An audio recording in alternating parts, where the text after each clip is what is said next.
wabillahi tawfiiq. sa'ilka saddexaad wuxuu leeyahay maxay ka qabtaa shariicadu macallimiinta qur-aanka ee ku qaadanaya ilmaha markay qur-aanka u dhigaan qaalin ama neef xoolo ah lagu siinayo, maxay diintu ka qabtaa? nin baa yidhi buu yidhi neef ma qaadan karo, ujro billa ah ayay qaataan. su-aashaa jawaabteedu de waa laba marxalo culummadu ama laba heer bay jawaabtu martaa. jawaabta koowaad, qaalin iyo qaalin la-aantoona qur-aan la dhigay wax ma lagu qaadan karaa? waa masalo khilaafiya ah.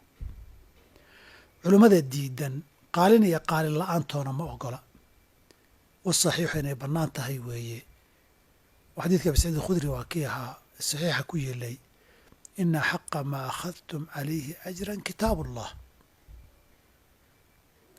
qaacidada maslaxadana way keenaysaayo hadhow dee dadkii cid wax bartaba oo qur-aan barta la heli maayo. haddii aan nirana waa la qaadan karaa oon khilaafkaa ka gudubno, sida mualifka saa'ilku uu sheegay laba ujuura ma qaadan karaa haddii shardi ahaan loogu heshiiya ama curfigu ay tahay dhibaato ma laha.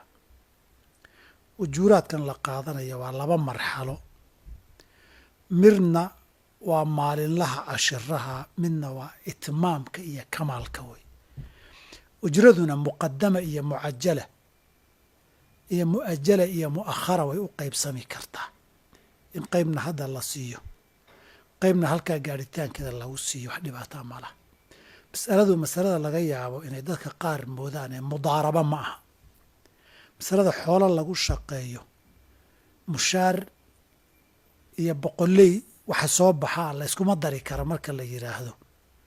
fuqahada qaarkood iyo culimmada qaarkoodna ijmaac ay soo guuriyaan ee markay mas'aladu masalo ganacsi iyo lacag lagu shaqaynaya mudaarabaa tahay, tan la mid maaha. tan masaa'ilul ijaara weeye walujuura.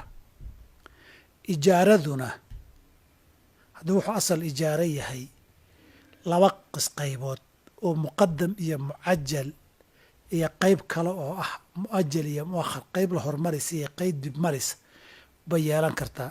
tanna ujradeedu curfigu intaan garanayo waa noocaas iyo qaabkaasi, qaabkii mudaarabada maaha. wabillahi tawfiiq.